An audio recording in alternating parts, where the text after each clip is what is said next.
Hola, mi nombre es Yajaira Maldonado, soy estudiante de medicina de la Cátedra de Imagenología 2. Bueno, el día de hoy voy a presentarles acerca de lo que es patologías de las vías urinarias superiores, incluido el riñón. Para comenzar, vamos a iniciar con lo que es la introducción. Bueno, el sistema urinario, particularmente el riñón y el tracto urinario superior, es clave en la homeostasis hidroelectrolítica, la excreción de metabolitos nitrogenados y la regulación de la presión arterial. Las patologías renales abarcan alteraciones congénitas, infecciosas, inflamatorias, tumorales y obstructivas, cuyo diagnóstico temprano es crucial para preservar la función renal. La imagenología renal es fundamental en la evaluación anatómica y funcional, empleando técnicas como ecografía, TC y RM. Asimismo, medicina nuclear y estudios contrastados. Como objetivo general tenemos interpretar las alteraciones morfofuncionales del riñón y vías urinarias superiores mediante técnicas de imagen correlacionándolas con el cuadro clínico. Como objetivos específicos tenemos analizar anomalías congénitas renales en cuanto al número, posición y función y su diagnóstico con imagen, por imagen. También vamos a diferenciar enfermedades quísticas renales según la clasificación de Bosniak, identificar hallazgos imagenológicos en infecciones renales como la pielonefritis, abscesos y pielonefrosis, evaluar signos radiológicos en insuficiencia renal crónica y sus complicaciones óseas y distinguir tumores renales benignos y malignos mediante patrones imagenológicos. También vamos a clasificar uropatías obstructivas según la etiología y el nivel de obstrucción, examinar patologías de vías urinarias superiores y vejiga mediante técnicas diagnósticas. Bueno, para empezar, vamos a iniciar con lo que son variantes en cuanto a la normalidad y pseudolesiones. Tenemos lo que es la lobulación fetal, que es cuando hay una fusión incompleta en los lóbulos. Y vamos a ver en lo que es en las imágenes, vamos a ver hendiduras con grasa perirenal y vamos a ver el parénquima normal. En este caso vamos a ver una tomografía en un corte coronal en la cual se pueden ver las lobulaciones del riñón y los tabiques. En este caso vamos a ver una ecografía en la cual se pueden ver las lobulaciones y los tabiques que están llenos de grasa perirenal. Y en cuanto al diferencial, va a ser con una cicatriz cortical con atrofia. En cuanto al defecto cortical de la unión, esta va a ser una fusión anómala embrionaria que va a darnos una línea con grasa en el seno renal, que es lo que tenemos aquí, frecuentemente más en el riñón derecho. Y va a verse mejor en lo que es en la ecografía. Tenemos aquí una ecografía en la cual nos van a mostrar un defecto en la unión, en la cual se ve un triángulo en la imagen derecha e izquierda. El diagnóstico diferencial sería igual una cicatriz cortical o un angiomiolipoma. Vamos a continuar con lo que son anomalías congénitas. En cuanto al número, la posición, la fusión, en cuanto al tamaño, las anomalías de forma, anomalías en la estructura y anomalías en la pelvis renal. Vamos a iniciar con lo que es agenesia renal, en cuanto a las anomalías del número. La agenesia renal es la ausencia congénita de uno o ambos riñones. Cuando es bilateral, esto es incompatible con la vida y está asociado con el síndrome de Potter. Cuando es unilateral, con un único riñón compensador, este va a compensar al otro y esto va a hacer que en las imágenes vayamos a observar un riñón único dilatado o hipertrófico. En este caso tenemos una tomografía perdón, una RM en corte coronal en la que podemos ver un único riñón que está hipertrofiado.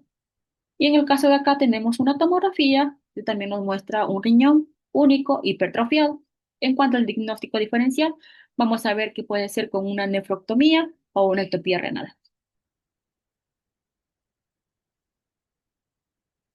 Ya. En cuanto a anomalías en la posición, vamos a ver que hay la ectopía renal simple, en la cual el riñón está en una posición anormal, que puede ser torácico, lumbar, bajo o pélvico, cuando lo normal es que el riñón esté a nivel de L1 a L3, a nivel inferior de lo que es la caja torácica. Complicaciones, tenemos la hidronefrosis, cálculos, infecciones, y en los hallazgos en la imagen vamos a ver que va a haber un uréter corto en caso de la ectopía pélvica y una vascularización adaptada en caso de ser aórtica o ilíaca. Bueno, en este caso lo que vamos a observar es una RM con corte sagital en la que se puede observar un riñón en la línea media anterior a las vértebras L4, L5 y S1. Y acá vamos a ver riñones ectópicos también, pero esto va a ser una tomografía en corte coronal, en la cual vamos a ver los riñones que se encuentran a nivel subdiafragmático. Ahora vamos a seguir con lo que es anomalías en la posición con la tosis. Esto normalmente sucede cuando una persona de cúbito supino se levanta, entonces como no va a haber un soporte anatómico correcto, los riñones van a descender. En este caso tenemos dos cortes de una tomografía en corte coronal y en corte axial, en la que se puede ver el descenso de los riñones, además que este presenta un quiste. Este riñón se va a descender por su fascia renal y la grasa que rodea el mismo riñón va a descender hacia el canal inguinal y el escroto. Y bueno, el uréter no va a estar incluido en esta hernia. Vamos con la que es la anomalías en la posición. Aquí va a estar la ectopía cruzada, que es cuando el riñón cruza la línea media y se va a fusionar su polo superior e inferior con el otro riñón. Vamos a ver que en esta tomografía, en estas dos tomografías, en corte coronal y en reconstrucción volumétrica, vamos a ver que los dos polos del riñón superior e inferior van a estar unidos al contralateral. Bueno, ahora vamos con las anomalías en la fusión. Vamos con el riñón en herradura. Como podemos observar, esta es la herradura y vamos a ver este signo clásico en lo que son las tomografías y bueno, en las estudios de imagen. Vamos a ver que va a haber una fusión en ambos riñones, generalmente en los polos inferiores. Esta fusión va a ser simétrica en la línea media y va a estar asociada a variantes vasculares o malrotación en la embriología. Tiene mayor riesgo a infecciones, litiasis y carcinoma renal. Lo que son las imágenes, vamos a ver su istmo parenquimatoso por delante de lo que es la aorta y va a haber mayor diagnóstico por TC.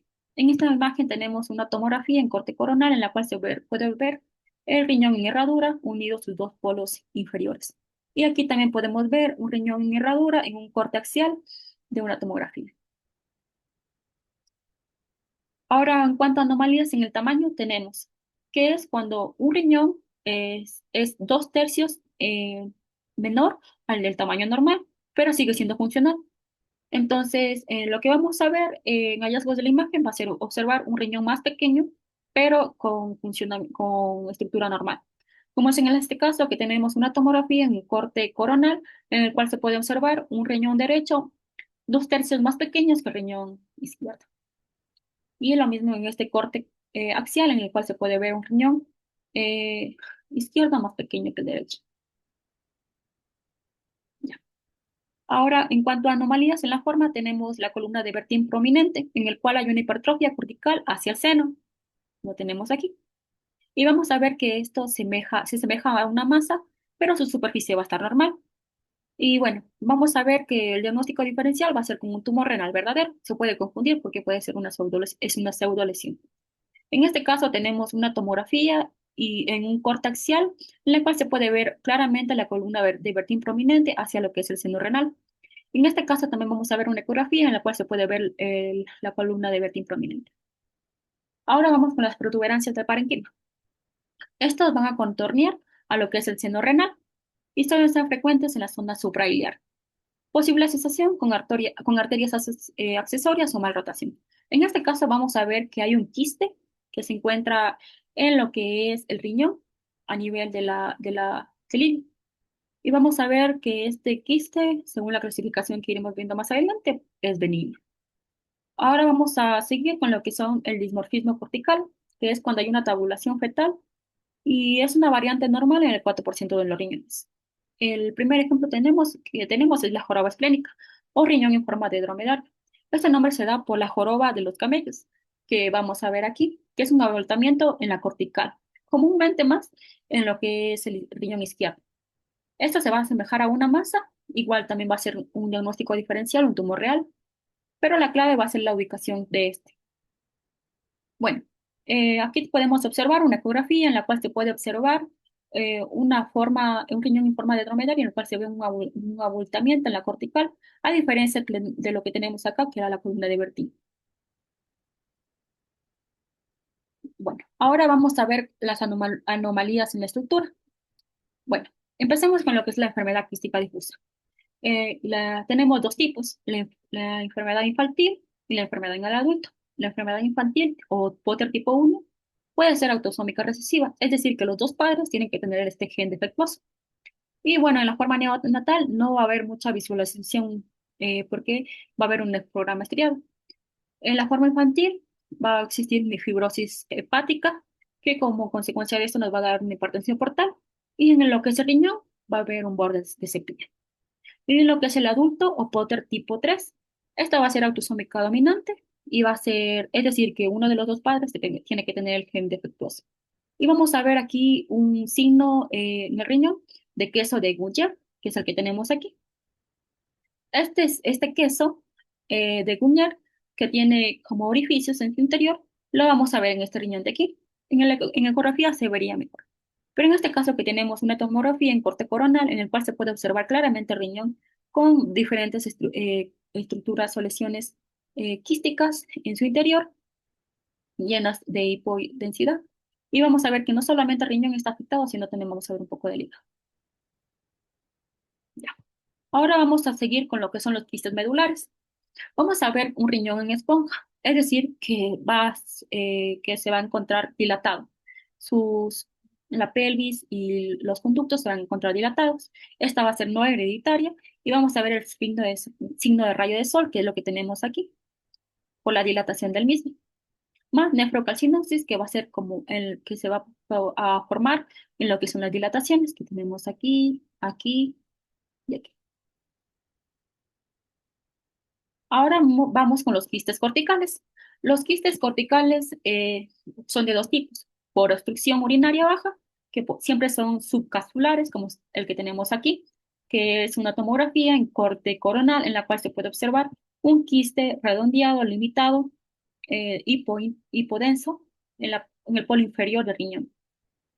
Y también hay los asociados a síndromes como el síndrome de von Hippel-Lindau, tuberosa, el del síndrome de Down y el síndrome de Turner.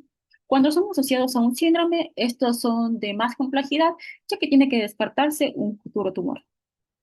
Y bueno, esta es la misma imagen que tenemos acá, pero es en un corte axial en la cual se puede ver el quiste, ocupando prácticamente todo lo que es el riñón. Ahora vamos con lo que son las displasias. Existen dos tipos de displasias, el riñón multiquístico o Potter tipo 3, en la cual hay quistes no comunicados, como es el que tenemos acá en una ecografía, en la cual se ven quistes no comunicados y que se encuentran en lo que es el riñón y no son funcionales, a diferencia del Potter tipo 3 y Potter tipo 1. Y el quiste multilocular, que es una masa que tenemos aquí, una ecografía de riñón, que son masas encapsuladas y no son hereditarias. Y bueno, esta es más maligna. Ahora vamos con el quiste pielogénico o divertículo calicial, que esta es cuando se conecta con el sistema pielocalicial. Tenemos acá una tomografía en corte axial, en la cual se ve un riñón izquierdo que muestra un quiste renal parcialmente exofítico, es decir, que se va hacia la periferia, de 4 centímetros en la zona media, con falsificación. Al igual que acá en esta tomografía en corte axial, perdón, en corte sagital, en la que se puede observar el quiste y en su periferia o a su alrededor se puede ver un área calcificada. Ahora vamos a ver anomalías en la pelvis renal y uretra. Vamos a ver que puede haber una duplicación piélica o ureteral, más común en mujeres. Va a haber una pelvis bífida de hasta el 10% de la población. Y esta es una variante normal. O puede ser una duplicación completa. Y esta puede ser cuando hay dos uréteres. Y bueno, el uréter superior va a unirse en el orificio inmedial o inferior de la vejiga. Y esto va a formar una ureterocele ectópica. Mientras que el uréter inferior va a irse al orificio más craneal y lateral y dándonos un reflujo vesiculoureteral. Las complicaciones sería hidronefrosis, masa quística, obstrucción. El diagnóstico por ecografía renal, vamos a ver una masa anecoica en el polo superior. Bueno, aquí podemos ver un uréter completo, ya que son dos uréteres, pero que se unen en el extremo inferior del mismo uréter. a diferencia que este está completo, que podemos ver que hay dos pelis.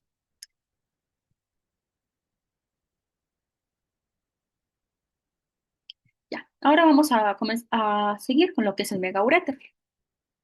Esta puede ser primaria por aperistalsis distal sin causa obstructiva, o puede ser unilateral, que es la más común, sin reflujo ni elongaciones.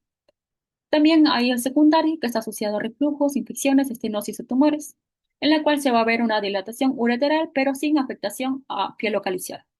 Bueno, aquí podemos ver una TC con corte coronal, en la cual se puede observar una dilatación en el tercio distal de lo que es el uréter. Y vamos a ver que no hay afectación pielocasicial, solo la dilatación del mismo. Y bueno, aparte también vamos a observar que se observan distintos cálculos. Vamos a seguir con lo que es el uréter retrócavo.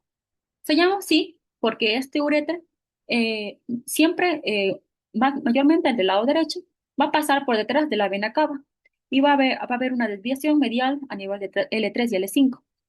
Y bueno, al pasar por detrás de la vena cava, esta vena cava va a hacer un poco de obstrucción, dilatando el tercio proximal del uréter a la unión con lo que es la pelvis renal, como lo tenemos en el caso de acá, o acá en esta radiografía, urografía intravenosa, o en el caso de acá, que tenemos un volumen rendering en el cual se puede ver la reconstrucción de lo que es el uréter dilatado.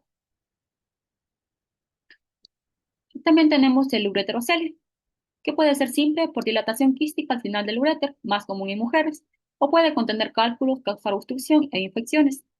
También vamos a observar una imagen sacular con halo radiotransparente en la orografía intravenosa, como es el que tenemos acá. Vamos a observar que hay una dilatación en forma de saco con un halo radiotransparente, radio. Y vamos a ver acá, en la ecografía, vamos a ver igual una estructura que le llaman el signo de cabeza de cobra, en la cual se ve sacular, anecoica, que es rodeada por una estructura hiperecogénica. Y vamos a ver que las complicaciones es una uropatía obstructiva. El diagnóstico por ecografía o por una urografía intravenosa. Ahora vamos a iniciar con las infecciones urinarias. Tenemos la pielonefritis aguda. La pielonefritis aguda es una nefritis intersticial causada por una infección, mayormente por Escherichia coli, mayormente en mujeres debido a la relación anatómica que tienen con el ano. En los hallazgos imagenológicos vamos a ver un nefrograma disminuido en densidad, menor captación de contraste, ya que recordemos que esta área va a estar inflamada, por lo que el contraste va a desaparecer en menor tiempo. También vamos a ver la dilatación de los cálices, como lo que tenemos aquí. Vamos a ver una tomografía, un corte coronal, en la cual se puede ver, eh, vamos a ver los cálices dilatados y vamos a ver la presencia de edema alrededor del mismo. Siempre tenemos que comparar un riñón con el otro. Ahora vamos con la nefritis bacteriana o pielonefritis supurativa, que es una infección de gram negativos en personas diabéticas. Los hallazgos que vamos a encontrar en urografía intravenosa es un riñón aumentado de tamaño debido al edema y un nefrograma débil o ausente. Entonces vamos a observar acá, bueno, en esta tomografía en corte axial vamos a ver que hay una nefritis aguda bacteriana, ya que vamos a ver que este riñón presenta una estructura hipodensa en comparación con el riñón que tenemos en el lado derecho. Siempre debemos comparar. Y esto nos hace ver que hay un edema a nivel de este riñón. Bueno, continuamos con lo que es el absceso renal, que es una infección localizada con forma de pus. Vamos a ver que en el ultrasonido vamos a ver una masa anecoica, como lo tenemos acá, anecoica con márgenes irregulares, y vamos a ver que hay burbujas de ecos. Vamos a ver qué crea artefacto. Vamos a ver que en este paciente el tercio superior y el tercio medio y el polo inferior del riñón estaban los dos con absceso renal. Mientras que en la tomografía vamos a ver un área hipodensa con una pared gruesa, como podemos ver acá en este corte axial de tomografía. Bueno, vamos a ver que en el centro no hay captación de contraste. Y bueno, el tratamiento va a ser drenaje percutáneo más antibióticos. Bueno, ahora sigamos con la pionefrosis, que es cuando hay pus en el sistema colector dilatado. En los hallazgos imagenológicos vamos a ver que en el ultrasonido vamos a ver dilatación pieloscalicial, como los tenemos aquí, con contraste, perdón, con ecos internos. Ecos internos es cuando no hay esta estructura anecoica, sino va a haber un color medio plomo, que sería lo que es la pus. Lo tenemos aquí. Y el diagnóstico definitivo mediante pielografía anteroral. Ahora vamos con la pielonefritis enfisematosa. La causa es por una infección necrosante con producción de gas, mayormente la Escherichia coli en pacientes diabéticos. Esto, bueno, ahora vamos a ver los hallazgos imagenológicos. En la urografía intravenosa vamos a ver que hay gas en el parénquima y espacio perirenal. Que vamos a ver aquí, aire. Y vamos a ver que en la tomografía va a haber burbujas de gas en el parénquima.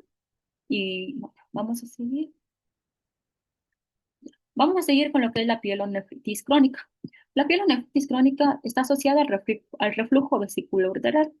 Los hallazgos imagenológicos que vamos a ver en la ecografía intravenosa son cicatrices corticales, que estas cicatrices van a producir depresiones y a su vez producir una atrofia del propio riñón. Vamos a ver en este caso que es una crónica y va a ser como que el riñón se vaya atrofiando poco a poco. En este caso vamos a observar que hay una atrofia del propio riñón y a su vez vamos a ver que hay depresiones en la cortical, igual que acá, pero esta está iniciando. Y vamos a ver que el riñón el radio el cambio de densidad del riñón izquierdo en comparación con el riñón izquierdo, derecho, perdón. Y ya. Vamos con la pielonefritis santulogranulomatosa, que es una infección crónica por macrófagos ricos en lípidos. Los hallazgos imagenológicos que vamos a encontrar son en el ultrasonido, cálculos centrales con múltiples sonotransferencias o abscesos. Vamos a ver también en la tomografía áreas hipodensas con unidades Hounsfield de 4 a 15 y que reemplazan al parénquima. Y vamos a ver un realce periférico de cavidades. Bueno, en este caso vamos a ver una radiografía en la cual se puede observar la presencia vamos a ver la presencia de gas y vamos a ver la presencia de cálculos. Y acá vamos a tener la presencia de cálculos en el riñón izquierdo y vamos a ver también áreas hipodensas.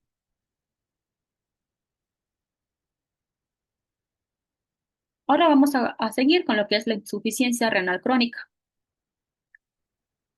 La insuficiencia renal crónica es la pérdida progresiva bilateral del parénquima renal.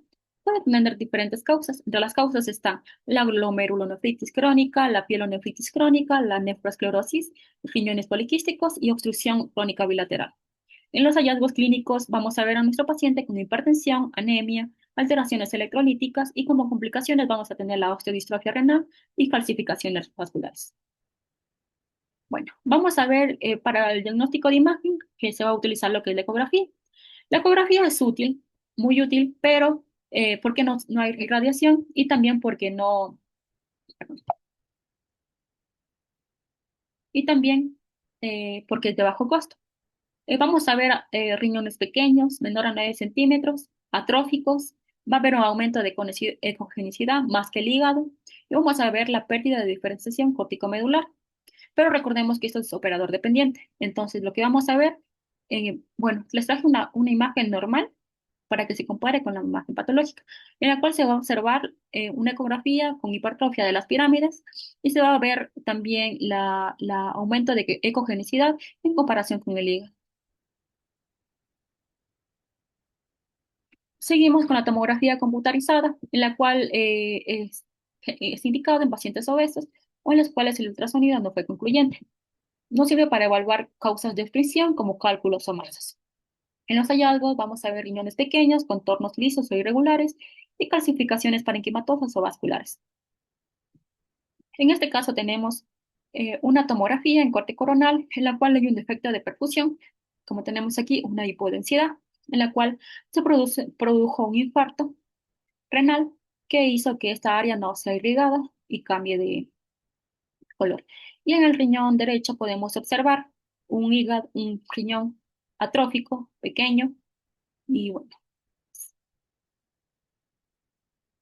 Ahora tenemos la radiografía de abdomen simple. Esta va a detectar calcificaciones renales o vasculares por aterosclerosis. Aquí tenemos un cálculo de cuerno de ciervo. Tenemos prácticamente toda la pelvis renal calcificada, pero solo nos va a servir para ver cálculos y no para ver masas específicas. También tenemos la osteodistrofia renal. Aquí vamos a tener manifestaciones radiológicas. Vamos a ver que como complicación tenemos el hiperparatiroidismo secundario, que se debe a un aumento de la hormona paratiroidea. Esta elimina menos fósforo y produce que haya más restricción subperióstica en falanges y en las costillas. Y también vamos a ver lo que son los tumores pardos, que son lesiones líticas. Aquí vamos a ver una radiografía de las falanges, en la cual se puede observar las falanges distales y proximales. Se puede ver una reabsorción en la cual se ven áreas hiporadiolúcidas, perdón, las cuales indican que hay una reabsorción superióstica de las mismas.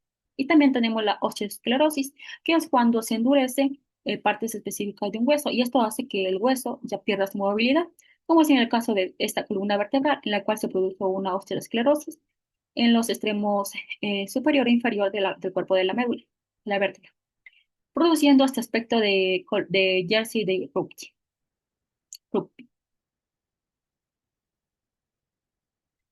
También tenemos lo que son las manifestaciones radiológicas en calcificaciones. Estas calcificaciones se van a producir en partes blandas y arterias. Aquí tenemos una radiografía de cadera izquierda y una proyección axial, en la que se observan múltiples calcificaciones periarticulares que simulan a un tumor o a un pseudotumor. Y acá tenemos la osteomalacia o raquitismo, que son pseudofracturas y ensanchamiento epifisiario. Aquí podemos observar un ensanchamiento metafisario, podemos verlos aquí, con el deflecamiento de la línea metafisaria que tenemos aquí en un niño. Entonces, como algoritmo diagnóstico tenemos que siempre se realiza primero un ultrasonido más una radiografía de abdomen simple. Si hay obstrucción sospechada, realizamos una tomografía más una pielografía anterograda. Si hay una evaluación funcional, vamos a realizar una gamografía y en caso de sospechar de un tumor, vamos a realizar una biopsia guiada por ultrasonida o TAC, si la etiología es incierta. En cuanto al manejo, como tratamiento de causa base, si en caso de ser una obstrucción, vamos a desobstruir esa área quirúrgicamente. En cuanto al control metabólico, en caso de ver un hiperparatiroidismo, ver los niveles de calcio y de fósforo. Y terapia sustitutiva, en caso de que sea algo muy grave, realizar diálisis o trasplante en estadios avanzados. Ahora vamos a seguir con lo que son patologías tumorales. Tenemos lo que son los tumores quísticos renales. Tenemos el tumor el quiste simple y el quiste complejo. El quiste simple es de contenido líquido, pared fina, menor a 1 milímetro y sin tabiques. Y este se realiza por diagnóstico en ecografía. Y entonces tiene una unidad Hounsfield de menor a 20 unidades Hounsfield. En RM vamos a ver una hiperintensidad en T2 y una hipointensidad en T1. Y no requiere seguimiento ya que es un quiste simple. En este caso tenemos una RM en un corte axial en la cual se puede ver un quiste en lo que es el riñón, que bueno, como mencioné, su contenido es de líquido y no requiere seguimiento. En este caso tenemos un quiste complejo que no cumple criterios de quiste simple, tiene tabiques, engrosamientos y tiene captación. Y hasta un 10% puede ser maligno. Bueno, en este caso tenemos una tomografía en un corte axial en la cual se encuentra un riñón interpolar izquierdo y en este se encuentra un realce heterogéneo postcontraste, que se trata de un quiste renal complejo de tipo Bosnia, tipo 3, que ya les voy a explicar la clasificación de Bosnia. Y es probable que represente un carcinoma de células renales. Ahora vamos a continuar con la clasificación de Bosnia. Bueno, existen 4 clasificaciones, del 1 al 4, pero el 2 se divide en 2 y 2C. En el primer tipo tenemos que va a haber, este va a ser anecoico, con borde de pared delgada y lisa, casi imperceptible. No se necesita manejo y la malignidad es del 0%. En el tipo 2 hay algunos septos, mínimas calcificaciones, y la malignidad va a ser también del 0%. En el tipo 2F va a haber moderadas calcificaciones, quistes hiperdensas, y bueno, aquí se va a ver seguimiento con ultrasonido OTC. Y bueno, la malignidad es del 5%. En el tipo 3 aquí va a haber paredes, calcificaciones y septos irregulares y gruesos, contenidos heterogéneos. Aquí lo que se va a realizar es una nefrectomía parcial y tiene una malignidad del 50%. Y en el tipo 4, que va a ser el más grave, va a haber puede ser por una neoplasia quística, va a haber paredes gruesas y no uniformes de carácter nodular. Se va a realizar una nefrectomía parcial o total y va a haber una malignidad del 100%.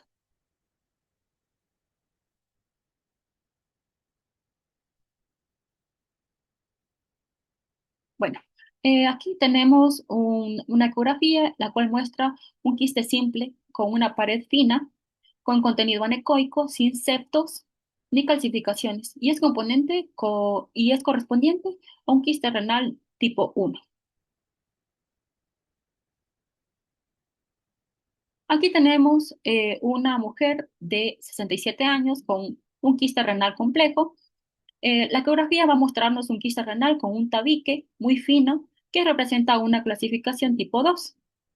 Aquí tenemos una mujer de 45 años con un quiste renal complejo igual, con tabiques que muestran muy finos y representa una clasificación tipo 2C. Y aquí tenemos un quiste de un hombre de 81 años con un quiste renal complejo que muestra tabicaciones y estas tabicaciones tienen calcificaciones y esto representaría una lesión de Bosnia tipo 3.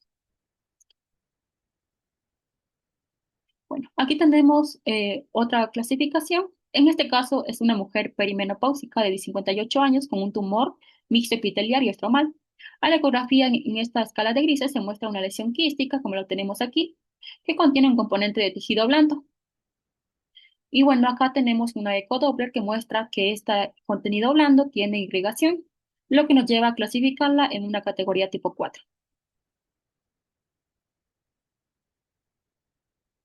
Ahora vamos con las metástasis renales. Estas pueden ser múltiples y pueden ser bilaterales. Pueden venir de riñón, perdón, puede venir de pulmón, de mama o melanomas. Y bueno, aquí vamos a ver una tomografía en corte coronal en la cual se puede observar una mala diferenciación entre la masa y el riñón. Y hay un quiste cortical simple en el polo superior, pero también podemos observar que hay en el polo inferior. Y aquí podemos observar también que hay una pérdida de diferenciación entre la masa y el riñón, comprendiendo prácticamente a la mayoría de la porción de riñón izquierdo. Vamos con lo que son carcinomas de células renales. El subtipo más común es el de células claras y tiene el peor pronóstico. Puede ser papilar o cromopobo. Hallazgos imagenológicos, vamos a ver que hay la ausencia de grasa macroscópica y va a haber una hipercaptación en fase corticomedular. Aquí vamos a observar una tomografía en un corte coronal, en la cual se observa una masa exofítica, es decir, que se está yendo hasta la periferia, en el polo inferior del riñón izquierdo. Presenta un realce heterogéneo, post-contraste en fase arterial, con un núcleo central, como lo podemos observar aquí, que refleja una necrosis central parcial. Y en el caso de acá tenemos una tomografía contrastada, en la cual se evidencia en un corte axial y un corte coronal. En el corte coronal se puede evidenciar que se encuentra hipervascular y también vamos a ver que se encuentra redondeado con bordes bien definidos, al igual que en el corte coronal, que se encuentra redondeado con bordes bien definidos y se nota la hipervascularidad. Vamos a seguir con lo que es el linfoma renal. Estos son múltiples lesiones nodulares infiltrativas y el tratamiento médico sería la quimioterapia. Bueno, aquí vamos a ver una ecografía de un riñón izquierdo, voluminosa, como lo podemos observar, con ecogenicidad parenquimatosa. Vamos a ver heterogéneo. Se observa una lesión infiltrativa en sus polos superior y vamos a ver también que en el medio. Y vamos a ver que se observa también una leve vascularización interna en el ecodoppler. Y acá vamos a ver una tomografía axial, una tomografía coronal, en la cual vamos a poder observar una masa que se encuentra en el tercio medio y el polo inferior del riñón. y que envuelve al mismo y, y es un signo del linfoma renal, en este caso. Ahora seguimos con el angiomiolipoma. Estos son de dos tipos, el angiomiolipoma típico y el angiomiolipoma pobre en grasa. El angiomiolipoma típico tiene, como su nombre lo dice, presencia de grasa macroscópica y el ATC se va a ver con una unidad Hounsfield de 20 unidades Hounsfield. Y la RM tiene una señal similar a la grasa. En el angiomiolipoma pobre en grasa va a haber una hiperdensidad en TC basal, o sea, sin contraste, y una captación homogénea con hipodensidad en T2 sin RM. Las complicaciones es que puede haber un sangrado retroperitoneal si este aumenta mayor a 4 centímetros. Bueno, en este caso vamos a ver una tomografía en un corte axial en la que se puede observar una masa renal de 7 centímetros de diámetro heterogénea con múltiples áreas de densidad grasa. Tenemos aquí. Y bueno, vamos a ver que es sugestiva de un angiomiolipoma típico. Y acá vamos a ver una arteriografía de un angiomiolipoma de 4 centímetros en la cual se puede observar irrigación del mismo y propio, o sea, el angiomiolipoma tiene su propia irrigación. Ahora seguimos con patologías de la vía urinaria y vejiga. Bueno, vamos a ver que en las técnicas de imagen es útil si hay dilatación, pero no evalúa todo el tracto en el caso de usar una ecografía. En el caso de usar una urografía, va a ser un método clásico, pero está sustituido por la URO-TC y la URO-RM. En cuanto a la URO-TC, tiene alta resolución, detecta calcio y es accesible, pero también se suele usar con indicación clínica precisa ya que tiene mucha irradiación. Y bueno, el protocolo debe incluir un ATC multidetector, un contraste intravenoso y una fase excretora, las tres para realizar una URO-TC. En la alternativa, la URO-RM, como sabemos, es demasiado cara, por lo que es una alternativa en casos seleccionados. Y es de dos tipos. Hay en secuencia tipo 2 que es útil para ver obstrucciones y muestras, y también muestra la morfología, y con contraste en más fase excretora porque aporta una función y morfología. Y bueno, lo que les quería enseñar es que el uréter tiene diferentes secciones. Tiene una sección lumbar, una sección sacra, una sección pélvica y una extramural. Y como vamos a ir viendo, van a producirse obstrucciones a diferentes niveles. Y conocer la anatomía normal del uréter nos va a ayudar a localizar la obstrucción exactamente. Ya. En cuanto a las causas de una benigna del tracto urinario superior, son afecciones inflamatorias, infecciosas o no infecciosas, patologías litiásicas, tumores benignos, y los síntomas frecuentes son dolor en la región lumbar, fiebre y hematuria. Ya, la uropatía obstructiva, vamos a ver que es la obstrucción del flujo urinario a cualquier nivel del tracto urinario. Vamos a ver que hay consecuencias agudas y crónicas. Si es aguda, va a haber un edema renal, nefrograma persistente y esta va a ser reversible, mientras que la crónica va a haber atrofia parenquimatosa e hidronefrosis. La clasificación de las causas pueden ser mecánicas y funcionales. Mecánicas cuando son congénitas por válvulas ureterales, inflamatorias, tumorales o litiasis. Y funcionales cuando hay una vejiga neurógena o reflujo vesicoureteral. Tenemos también la uropatía obstructiva, tenemos la técnica de imagen, la urografía intravenosa. El objetivo de esta es evaluar el grado, la localización y la causa de obstrucción. Como protocolo tenemos que tener una radiografía de abdomen simple previa para ver calcificaciones o masas. Y lo que vamos a ver es compararla con la ecografía de abdomen simple, compararla con la normal y la urografía intravenosa, en la cual se va a observar una dilatación de la pelvis renal y vamos a ver áreas que no están captando contraste por la misma dilatación que tiene en este caso. Vamos a ver también que va a haber el sistema colector, en el cual va a haber, como les mencioné, un retraso de la opacificación y las vamos a ver los cálices en masa. Y bueno, como les mencioné, vamos a comparar cálices normales versus dilatados. Vamos a comparar un uréter contra el otro. Vamos a también ver el pilograma negativo, Aquí vamos a ver el sistema el colector no opacado, es decir, vacío en el programa. Y los signos avanzados va a ser adelgazamiento del parénquima más hidrocálisis. Bueno, aquí vamos a ver una urografía intravenosa en la cual se ven bandas radiodensas. Tenemos aquí. Por fuera del contorno calicial, vemos que los cálices están muy dilatados. Y bueno, estos bandas radiodensas es por causa de la dilatación pielocalicial. Continuamos con la pielografía retrógrada, que es muy útil en obstrucciones ureterales, cuando la urografía intravenosa y la TC no son concluyentes. La evaluación de estenosis de tumores ureterales y estenosis. Y las limitaciones son que es muy invasiva, ya que requiere una citoscopía, y es reemplazada por la TC o uro-RM. Ay, en este caso vamos a ver una pielografía retrógrada normal, podemos ver que no hay dilatación de ninguno de los cálices. Y vamos a ver que es una pelografía normal de un riñón trasplantado. Bueno, aquí vamos a continuar con lo que es la tomografía computarizada.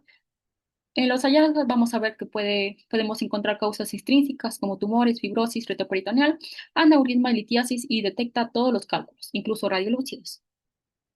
En las ventajas tenemos que es el estándar de oro para diagnóstico de causal y reconstrucciones 3D para planificación quirúrgica. Bueno, aquí tenemos una tomografía en la cual se extrajo un cálculo ureteral, pero esta, al aplicar el contraste, hubo una fuga de orina debido a esto. Entonces aquí vamos a ver la fuga de orina con contraste. Ya. Ahora tenemos la ecografía en uropatía obstructiva. En esta es ideal en embarazo en niños sin irradiación y nos sirve de guía para nefrostomía percutánea. Vamos a ver que las limitaciones son falsos negativos sin obstrucción aguda, sin dilatación y como les mencioné, es radio dependiente, operador dependiente. Bueno, aquí vamos a ver una ecografía en la cual se puede ver un cálculo de 12 a 5 milímetros de centello pronunciado en el sistema pielocalicial izquierdo dilatado. Y vamos a ver la presencia de también irrigación, pero los cálculos los vamos a tener aquí. Bueno, ahora vamos a hablar de los niveles de obstrucción de los uretras. El primer nivel es a nivel del cáliz o infundíbulo. Las causas pueden ser por cálculos, tuberculosis, tumores ureteriales o estenosis inflamatorias. Las técnicas de diagnóstico ideal, primero está la urografía intravenosa, ecografía para cálculos radiotransparentes o una TC para caracterización tumoral. Y está la de la unión uretropiélica. Las causas principales pueden ser por una estenosis, por cálculos, por compresión vascular o por tumores. La técnica de diagnóstico ideal es una urografía intravenosa, una TC y por último la pielografía anterógrada en casos complejos. En este caso tenemos una tomografía que nos muestra un cálculo, señalando un divertículo en el cálculo con la flecha. ¿Qué tenemos aquí? Que tras la administración de contraste, esta área no fue contrastada, sino se encuentra hipodensa para luego eh, ser extraída. Y en este caso, después de 3 meses, tras la intervención, se puede observar que no existe esta parte de aquí, ya que fue cortada. A nivel de la unión uretropiélica, es decir, aquí podemos ver una radiografía, una pielografía retrógrada que muestra la colocación de un catéter con balón para dilatar esta sección y que pueda quitarse la oclusión que había en la unión uteropiélica. Y acá podemos ver que hay una tomografía en un corte coronal en la cual se muestra una pelvis renal con hidronefrosis moderada. También hay obstrucción a nivel del ureter lumbar. Las causas principales pueden ser politiasis, fibrosis retroperitoneal, tumores retroperitoneales, aneurisma aórtico. Y las técnicas que se usan va a ser TC, con contraste, sin contraste, con contraste para masas sin fibrosis, sin contraste para cólico renal agudo y una uro-RM para cuando hay contraindicación al ATC. Lo que es el uréter pélvico, vamos a ver que puede ser también de diferentes causas, como tumores pélvicos, endometriosis, linfoceles, posquirúrgicos, litiasis impactadas y técnica de diagnóstica eh, ideal.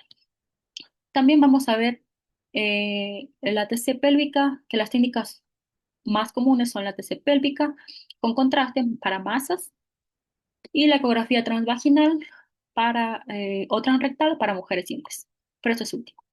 Aquí vamos a ver una obstrucción a nivel del ureter lumbar, en la cual nos da el signo de delirio caído, en la cual hubo una obstrucción a nivel lumbar y esto hizo que el riñón tenga un aspecto de delirio caído, como el que tenemos aquí. Y vamos a observar en esta eh, urografía intravenosa, vamos a ver una hidronefrosis leve en el lado derecho y con desviación medial de ambos uretras. ¿Ya? Aquí vamos a observar una tomografía en corte coronal y en corte sagital, en la cual se identifica un implante de endometriosis en el uréter distal, lo cual hace que se produzca una hidroureteronefrosis, que produce una dilatación del uréter en su zona más distal, a nivel pélvico. Los niveles también de inscripción tenemos el nivel uretero-vesical y en el cuello vesical. En el uretero-vesical tenemos que va a estar relacionada con con la vejiga, las causas principales pueden ser cáncer de vejiga, ureterocele, cistitis intersticial o cálculos vesicales. Técnica diagnóstica ideal sería la citoscopía más urografía intravenosa. Y también está la TC urológica para esta tumoral. En el nivel 6 tenemos lo que es el cuello vesical, que ya está también relacionada con lo que es la vesícula, y en caso de los hombres con la próstata. Las principales causas son hiperplasia, y cáncer prostático, estenosis postquirúrgica, cálculos vesicales, y la técnica diagnóstica ideal es la ecografía transrectal y la TC pélvica para extensión tumoral. Bueno, aquí tenemos lo que es la obstrucción a nivel de la unión uretrovesical, que como les mencioné anteriormente, es el signo de cabeza de cobra, en la cual se puede observar una urografía intravenosa con la dilatación intravesical en uretrocele, como tenemos aquí, signo de cabeza de cobra. Y tenemos también a nivel de lo que ya es el cuello vesical, que tenemos aquí. Aquí se puede ver un defecto en la reflexión vesical de aproximadamente 3 centímetros, también aquí, y que es compatible con un cálculo vesical. Y podemos ver como que la pared de la vejiga está un poco engrosada. Y por último tenemos a nivel de la uretra. Las causas principales son cáncer de vejiga, ureterocele, cistitis intersticial o cálculos vesicales que bajaron a través de la uretra. Técnica diagnóstica ideal, tenemos la citoscopía o más urografía intravenosa o TC urológica para esta tumoral. Bueno, en este caso vamos a ver una urografía intravenosa, en la cual se puede ver un cálculo ureteral a nivel del pene. El mismo cálculo a nivel en una tomografía en un corte coronal. Ahora vamos a seguir con lo que son las patologías litiásicas. Esto tiene alta prevalencia en hombres de 3 a 1 y entre 30 a 60 años con alta recurrencia. Las principales causas tenemos la genética, la dieta, infecciones, hipercalciuria, la gota y la cistinuria. Tipos de cálculos tenemos lo que son cálcicos, por oxalato de calcio o fosfato cálcico, la estrubita, asociados a infecciones o bacterias uriasas productoras, el ácido úrico, cuando hay una alcalinización de la orina con un pH menor al 5.8%, perdón. También en la clínica lo que vamos a ver es que nuestro paciente va a venir con dolor intenso, hematuria, náuseas y vómitos. Y bueno, el manejo depende de la localización, el tamaño y la composición del mismo. Bueno, en cuanto a la radiografía, es útil solo para cálculos, como les mencioné, radiopacos y es de limitado diagnósticos. Tenemos dos radiografías. En la izquierda tenemos una radiografía en la cual hay un cálculo a nivel del uréter pélvico y acá tenemos un cálculo a nivel de la unión pielo-uretral. También tenemos la urografía intravenosa que detecta defectos en la depresión y falla en el 31 y el 48%, en la cual nos permite ver en este caso, por ejemplo, la existencia de dos riñones en cada lado del paciente y vamos a ver también la dilatación de uno de los uréteres. Y también tenemos la ecografía, que es de alta sensibilidad para cálculos renales, de menor uso para uréteres y segura en niños y embarazadas, en la cual podemos ver aquí una ecografía en la cual se observa una litiasis renal, en el polo inferior del injeto renal, que nos muestra una imagen hiperecogénica con sombra acústica posterior.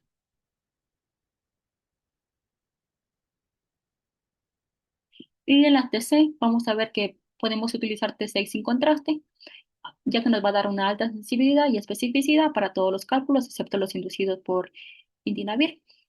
También nos permite evaluar la localización, el tamaño, el grado de instrucción, la composición y detecta complicaciones asociadas con una infección o un urinoma.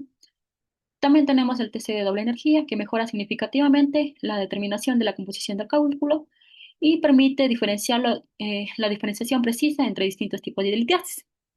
Y también tenemos la TC contrastada, que es indicada para el diagnóstico diferencial con otras patologías como flegolitos, calcificaciones vasculares.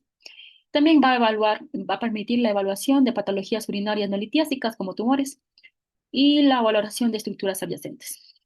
En este caso tenemos una tomografía en un corte coronal que muestra, es de abdomen y pelvis con contraste intravenoso que muestra una de la dilatación de lo que es el ureter. Y esta se encuentra también, se encuentra atravesando por detrás a la que es la vena cava y por eso es que se produce la dilatación de la misma.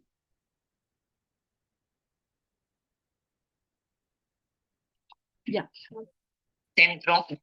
Vamos a seguir con lo que es la patología tumoral benigna del tracto urinario superior. Vamos a ver que hay lesiones benignas como pólipos, fibroepiteliales y depósitos de mieloide. Vamos a ver que el diagnóstico es difícil, ya que se va a necesitar que hay imágenes que pueden similar a tumores malignos, o pueden haber pólipos que pueden identificarse como masas sésiles en la vía urinaria superior. Generalmente requieren procedimientos invasivos para su confirmación, como lo son biopsias.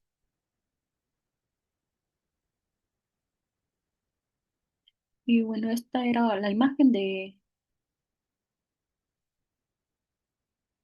un pólipo.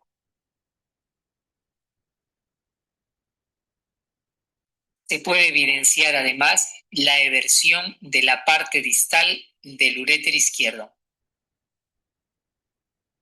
Bueno, esta era la presencia de pólipos a nivel del uréter, que más o menos se ve así. Seguimos con que estos constituyen aproximadamente el 5% de carcinomas uroteliales, el 75% en la pelvis renal y en la región infundíbulo calicial y el 25% en ureter, más en el tercio distal. 10% de estas son bilaterales, el 40 al 50% son multifocales, el 90% de estas son tumores de células transicionales y el resto son escamosos. Factores de riesgo son similares a los del cáncer vesical y bueno, la litiasis favorece carcinomas escamosos. Bueno, aquí tenemos dos tomografías, una en corte sagital que se ve el defecto de llenado del uréter izquierdo en un corte axial. Y acá se puede observar un defecto de llenado en la porción distal también del uréter izquierdo. En cuanto al carcinoma uretelial, los síntomas más frecuentes son la hematuria macroscópica, el dolor lumbar o cólico y bueno, este puede faltar también. Los hallazgos radiológicos, vamos a ver masas intraluminares, defectos en la reflexión, engrosamientos parietales y estenosis con posible obstrucción. El diagnóstico diferencial incluye coágulos, litiasis, papilas, necrosadas, linfomas, estenosis benignas y carcinoma de células renales. En este caso vamos a ver una tomografía, un corte coronal en la cual se puede observar el uréter izquierdo dilatado una estrecha estenosis, aquí lo tenemos, el uréter izquierdo dilatado hasta una pequeña estenosis y en su segmento distal muestra áreas de engrosamiento y bueno, vamos a ver masas también polipoideas intramurales distalmente, como podemos observar aquí. Este es el carcinoma ureterial. Ahora vamos a continuar con lo que es la vejiga. La vejiga es un órgano retroperitoneal, con paredes de 4 capas, mucosa, lámina propia, muscular y adventicia. Afecciones tenemos inflamatorias, infecciosas, tumorales y pseudotumorales. Vamos a iniciar con lo que son tumorales. Tenemos el cáncer vesical. La tasa de mortalidad es de 1,3 por cada 100.000 habitantes en Ecuador. El 90% de carcinomas uroteliales son en hombres fumadores de 50 a 70 años. Otros tipos son el escamoso al 3,4%, el adenocarcinoma menor al 2% y tumores mesenquimales, como el leiomioma o el radiosarcoma. Aquí vamos a observar una imagen ecográfica en la cual se puede observar la vejiga y en esta se puede observar una pequeña lesión hiperecogénica compatible con cáncer urothelial de vejiga, la base de la vejiga. En cuanto al diagnóstico clínico, tenemos los síntomas: hematuria, dolor en la zona de baja de la espalda, dolor en el abdomen, dolor en la palpación o en los huesos, pérdida de peso, hinchazón en los pies, cansancio o debilidad. Bueno, esto depende de cada paciente, pero la hematuria es en el 80% de los casos. Las pruebas está la citología urinaria, ya que tiene mejor sensibilidad, y la citoscopía más biopsia, que es el gol estándar. Los factores de riesgo tenemos el tabaquismo, exposición a pinturas o petróleo, en el caso de personas que trabajen con pinturas o mineros, infecciones crónicas como esquistosomiasis y que nos puede dar un cáncer escamoso. En el diagnóstico por imagen tenemos que la ecografía nos va a permitir ver lesiones polipoides y el engrosamiento de la misma vejiga. La limitación es que no evalúa la infiltración muscular, como lo tenemos aquí. Tenemos la presencia de varias lesiones en lo que es la pared de la vejiga. Podemos ver también el engrosamiento de la misma, pero no nos va a permitir ver la infiltración muscular. En la tomografía vamos a ver la estratificación y extensión local de los ganglios y metástasis. Y bueno, nos va a permitir ver una fase temprana y así como ver un diagnóstico temprano de este cáncer y bueno, ver un tratamiento oportuno. En este caso vamos a ver que hay un engrosamiento difuso de la pared vesical con realce de administración tras contraste, más acentuado en la pared lateral izquierda. Vamos a ver acá el ARM, que tiene mejor resolución tisular, ya que nos va a permitir ver las diferentes capas. Y bueno, aquí vamos a observar también que hay un pólipo a nivel de la región inferior de la vejiga. Bueno, sería anterior de la vejiga, sí, posterior de la vejiga.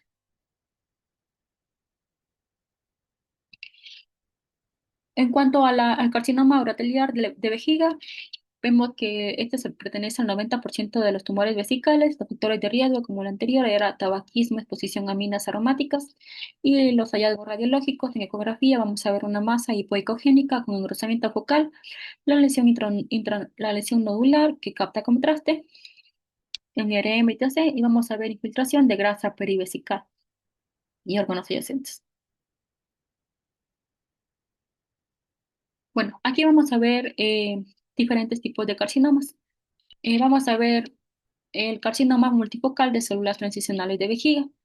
Vamos a ver que se presenta una estructura hipointensa en la porción posterior de la vejiga. Aquí vamos a ver la misma, pero vamos a ver en una radiografía, en una cistografía, que vamos a ver que la estructura de esta vejiga es anormal, con bordes indefinidos, bordes mal definidos. Y vamos a ver acá otro carcinoma multifocal de células transicionales en la cual se encuentra otro tumor infiltrándose ya en lo que es la propia vejiga. Y también acá vemos que ya se está también infiltrando en lo que es la grasa. Ahora el adenocarcinoma de vejiga hay dos tipos, uracal y no uracal.